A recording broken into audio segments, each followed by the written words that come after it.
साथीहरू स्वागत छ तपाईँलाई नेपाली सेयर मार्केट सम्बन्धी पलपलको नयाँ अपडेटहरू लिएर आउने क्रममा आज हामी पुनः उपस्थित भइसकेका छौँ भने साथीहरू आजको बसाइमा विशेष गरी हामी चाहिँ पाल्पा सिमेन्ट इन्डस्ट्री लिमिटेड कम्पनीको बारेमा परिचर्चाहरू गर्ने नै गइरहेको छौँ। धेरै साथीहरूले चाहिँ अस्तिको भिडियोमा चाहिँ पाल्पा सिमेन्ट इन्डस्ट्री लिमिटेड कम्पनीको जुन आइपिओ रहेको थियो सो कम्पनीको आइपिओ चाहिँ धेरै साथीहरूलाई परेको छ र त्यो सँगसँगै चाहिँ यस कम्पनीको बारेमा चाहिँ धेरै साथीहरूले चाहिँ प्रश्न गरिरहनु भएको थियो। विशेष गरी चाहिँ यो कम्पनी चाहिँ हाम्रो कहिलेसम्म डिम्यान्डमा आउन सक्ला र यो कम्पनीको चाहिँ आर्थिक अवस्था सूचकाङ्कहरू कस्तो रहेको छ, यसको इपिएस कस्तो रहेको छ, नेटवर्क कस्तो रहेको छ र यो कम्पनीलाई चाहिँ हामीले सेकेन्डरी मार्केटमा यसलाई हामीले लङ टर्म रूपमा होल्ड गर्दा ठिक होला कि सर्ट टर्म रूपमा सेल गर्दा हुन सक्ला र यसको कारोबार चाहिँ कहिलेसम्म हुन सक्ला र यो कम्पनीको बारेमा चाहिँ धेरै साथीहरूको प्रश्नहरू यही नै रहेका थिए। यो कम्पनीको चाहिँ कतिसम्म मूल्य जान सक्ला भन्ने कुराहरू पनि रहेको थियो। साथीहरू आजको बारेमा चाहिँ यिनै विषयमा रहेर आज हामी परिचर्चाहरू गर्ने छौँ। पाल्पा सिमेन्ट इन्डस्ट्री लिमिटेड कम्पनीको बारेमा रहेर कृपया भिडियो अन्तिम समयसम्म हेरेर साथ दिन सक्नुहुनेछ र त्यसै गरी हाम्रो यो भिडियो चाहिँ तपाईँले पाल्पा सिमेन्टको बारेमा यसभन्दा अगाडि नै हेरिसक्नु भएको छ भने यो भिडियोलाई क्विट गरेर चाहिँ युट्युबमा तपाईँले अन्य भिडियोहरू हेर्न सक्नुहुनेछ र हाम्रो च्यानलमा नयाँ हुनुहुन्छ भने हाम्रो च्यानललाई सब्सक्राइब गर्नुहोस्, जसले गर्दा नेपाली सेयर मार्केट सम्बन्धी सम्पूर्ण नयाँ नयाँ आइपिओ राइट्सहरूको सजिलो अपडेट पाउन सक्नुहुनेछ। साथीहरू पाल्पा सिमेन्ट इन्डस्ट्री लिमिटेड भनेको चाहिँ नेपालमा विशेष गरी manufacture and processing sector under company रहेको छ। तपाईँलाई थाहा भएको कुरा हो, नेप्सेमा चाहिँ विभिन्न किसिमका चाहिँ कम्पनीहरू हुने गर्छन्। त्यस सम्बन्धी चाहिँ कतिपय कम्पनीहरू ब्याङ्किङ सेक्टरका रहेका छन् भने कतिपय इन्सुरेन्स, माइक्रो इन्सुरेन्स, त्यसै गरी life insurance, micro life insurance कम्पनीहरू, नन लाइफ इन्सुरेन्स कम्पनीहरू, त्यसै गरी होटल एन्ड टुरिज्म सेक्टरका हाइड्रो पावर सेक्टर कम्पनीहरू रहेका छन् भने त्यसैमध्ये चाहिँ एउटा सेक्टर कम्पनी हो। विशेष गरी चाहिँ म्यानुफ्याक्चर एन्ड प्रोडक्सन सेक्टरको कम्पनी रहेको छ र यो कम्पनीले चाहिँ विशेष गरी चाहिँ कुनै पनि वस्तुहरू उत्पादन बिक्री वितरण गर्ने कम्पनीको चाहिँ मुख्य लक्ष्य हुने गर्दछ।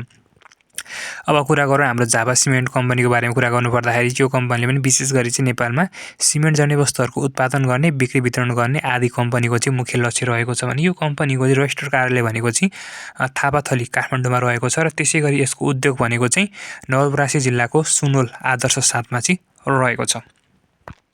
साथीहरू यस कम्पनीले चाहिँ आइपिओ निष्कासनको कुरा गर्ने हो भने चाहिँ यस कम्पनीले आफ्नो जारी पुँजी, यसको कुल पुँजी भनेको करिब 3 अर्ब 75 करोड रुपियाँ रहेको छ।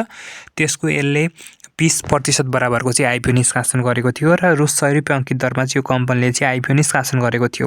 कुल करिब 75 करोड रुपियाँ मूल्य बराबरको रु 100 रुपियाँ अङ्कित दरमा 75 लाख किता आइपिओ निष्कासन गरेको यस कम्पनीले आफ्नो चुक्ता पुँजीको करिब 5%ले हुन आउने 18,75,000 किता चाहिँ आयोजना प्रभावित स्थानीय बासिन्दाहरूको निम्ति निष्कासन गरेर बाँडफाँड गरेको थियो भने त्यसै गरी चाहिँ बाँकी रहेको 15% जेनरल पब्लिकको निम्ति निष्कासन गरेको थियो करिब 56,25,000। सोको 10%ले हुन आउने 5,62,500 किता फरेन इम्प्लोइको साथीहरूलाई र त्यसै गरी चाहिँ सोभन्दा बाँकी रहेको करिब 5%ले हुन आउने करिब 2,81,250 किता म्युचुअल फन्डलाई र त्यसै गरी 2,85,250 किता नै यही कम्पनीको कर्मचारीहरूलाई छुट्याएर नेपालमा रहेको सर्वसाधारणको निम्ति चाहिँ करिब 45 लाख किता सेयर चाहिँ यो कम्पनीले आइपिओ निष्कासन गरेको थियो। 45 लाख किता आइपिओ निष्कासन गरेको यस कम्पनीको चाहिँ रेटिङको कुरा गर्ने भने चाहिँ यसलाई इक्रा नेपालले रेटिङ प्रदान गरेको छ। इक्रा नेपाल इन्फोमेरिक्सले रेटिङ प्रदान गरेको छ। इन्फोमेरिक्सले प्रदान गरेको यस कम्पनीको रेटिङमा चाहिँ यसले चाहिँ इन्फोमेरिक्स BB+ ISको रेटिङ पाएको छ। BB+ इस्युआर रेटिङ पाएको छ, जसले चाहिँ लगानी गर्दाखेरि चाहिँ मध्यम किसिमको चाहिँ वित्तीय दायित्वमा चाहिँ जोखिम हुन सक्ने भन्ने कुरो चाहिँ जनाउँदछ।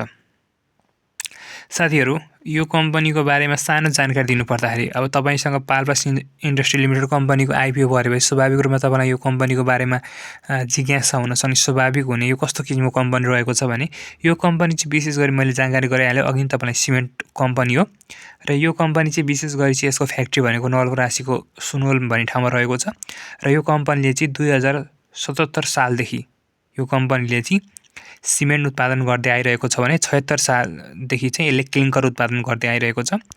कम्पनीको कुल यसको लेखा परीक्षण गरी कम्पनीको कुल लागत यसको सम्पत्ति कति छ त भन्दाखेरि चाहिँ 9 अर्ब 72 करोड 87 लाख 31,800 रुपियाँ चाहिँ यसको कुल लागत रहेको छ भने कम्पनीको क्षमताको कुरा गर्ने भने चाहिँ यसको करिब क्लिङ्कर उत्पादन क्षमता 7,79,000 मेट्रिक टन रहेको छ भने ओपिसी सिमेन्ट चाहिँ 5,10,000, पिपिसी सिमेन्ट 1,80,000 र पिएससी सिमेन्ट चाहिँ 1,19,000 रहेको छ। प्रत्येक दिन उत्पादनको कुरा गर्ने भने चाहिँ 18,000 मेट्रिक टन चाहिँ यसले क्लिङ्कर उत्पादन गर्न सक्छ भने 2,200 चाहिँ सिमेन्ट उत्पादन गर्ने 2,200 मेट्रिक टन र उद्योगको क्षेत्रफल भनेको 10 बिघा 13 कट्ठामा रहेको छ भने खानीको क्षेत्रफल चाहिँ करिब 172 रोपनीमा रहेको छ।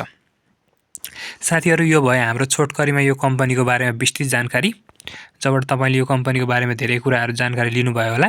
साथीहरू, अब कुरा गरौँ यो कम्पनीको वित्तीय अवस्थाको बारेमा कुराहरू, जसको कारणले गर्दाखेरि यो कम्पनीको ओपनिङ रेन्ज कति हुनेछ र जसले गर्दाखेरि हामीले सेकेन्डरी मार्केटमा यो कम्पनीलाई चाहिँ सेल गर्ने कि होल्ड गर्ने भन्ने कुराहरू चाहिँ तपाईँले बुझ्न सक्नुहुनेछ। कम्पनीको बारेमा नेटवर्थको बारेमा कुरा गरौँ। कम्पनीको प्रति सेयर नेटवर्थ यसको आर्थिक वर्ष अनुसार चाहिँ करिब 81-82 को अनुसार चाहिँ करिब 135 रुपियाँ रहेको छ।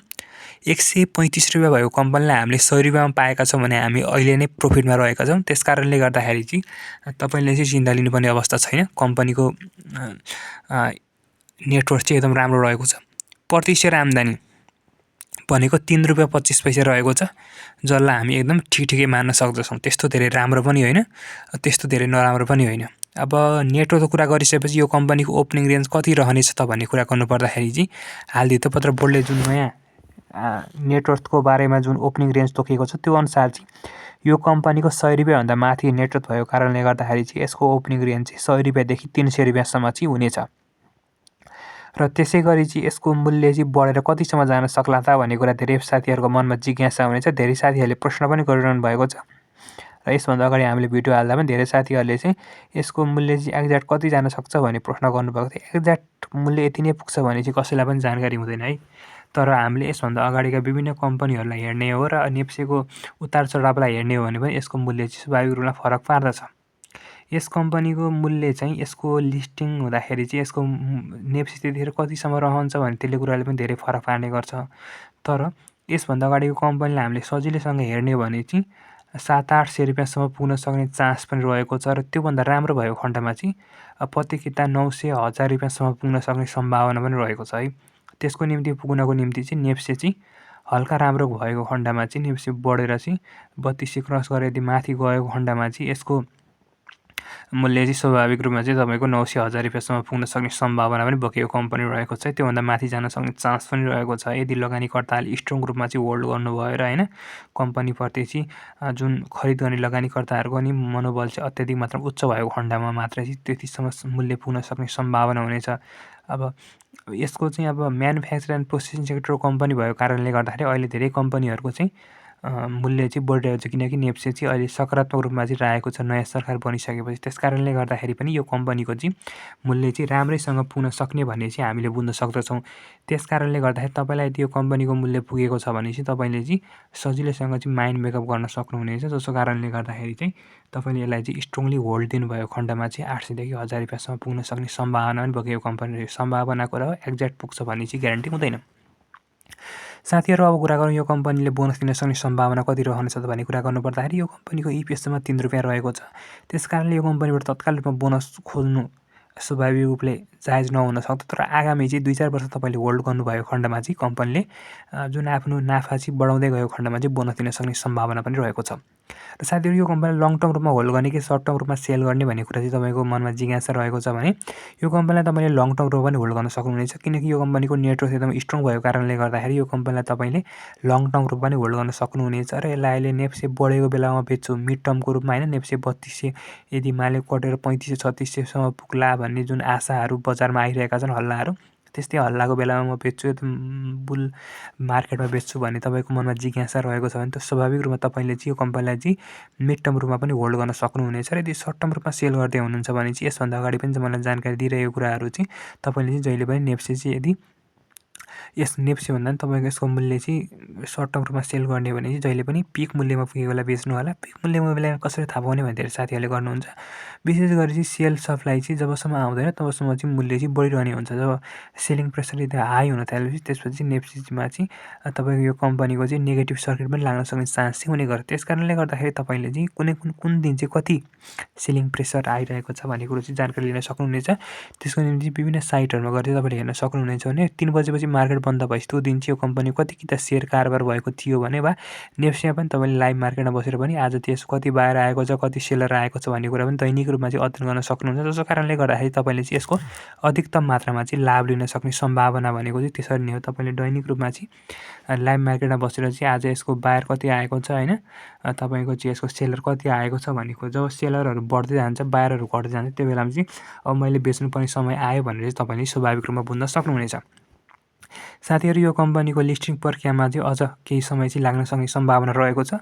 तपाईँले 1 हप्तासम्म चाहिँ अझै कुर्नुपर्ने सम्भावना रहेको छ। तर सम्भवतः यो 1 हप्ता 7 दिनपछि यो कम्पनीको चाहिँ मेरो सेयरमा आउन सक्ने सम्भावना रहेको छ। त्यसपछि बल्ल नेप्सीमा चाहिँ सूचीकृत भएर चाहिँ कारोबारमा जानेछ।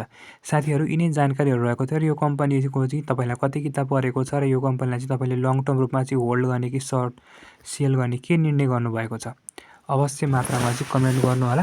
साथीहरू यो भिडियो तपाईँले कहाँदेखि हेर्दै हुनुहुन्छ र नेपाली सेयर मार्केट सम्बन्धी कुनै पनि जिज्ञासाहरू चाहिँ तपाईँको मनमा रहेका छन् भने चाहिँ स्वाभाविक रूपमा चाहिँ हामीलाई कमेन्ट गर्नुहोला। तपाईँको कमेन्टको चाहिँ हामी प्रतीक्षामा रहनेछौँ।